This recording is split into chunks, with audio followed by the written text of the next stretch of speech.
कहीं देखिए एक ट्रेंड बीजेपी के लिए बढ़ता हुआ मुझे दिखाई दे रहा है। एनडीए के खाते में एक रुझान पहला रुझान बीजेपी के खाते में गया है। एनडीए और एनडीए में भी भारतीय जनता पार्टी के खाते में पहला ट्रेंड जा चुका है। तो रुझानों में बढ़त लेने की शुरुआत भारतीय जनता पार्टी ने जन स्वराज को भी अजीत जी की बात बिल्कुल सही साबित हुई कि एक सीट पर जन स्वराज आगे।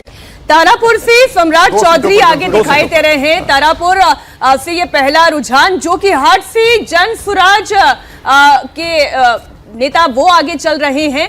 तो बिहार का पहला रुझान जन स्वराज में +2 देखिए आप देख रहे हैं।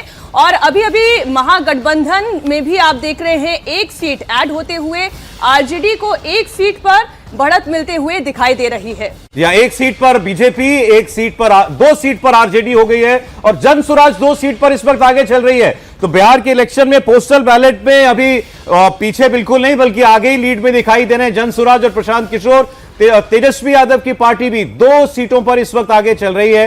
पहला रुझान जरूर आया था एनडीए के पक्ष में। अब देखिए 3 सीटों पर इस वक्त महागठबंधन आगे दिखाई दे रहा है और ये तीनों रुझान आरजेडी के हैं। महागठबंधन में 3 सीटों पर आगे दिख रहे हैं और तीनों आरजेडी की सीटें हैं। 2 सीट पर अब बीजेपी आगे दिख रही है और 2 सीट पर आगे दिखाई दे रहे हैं जन स्वराज। ये जन स्वराज वही सीट जोकीहाट वाली सीट है। ये जोकीहाट वाली सीट है जहां पर तस्लीमुद्दीन के दोनों बेटों के बीच में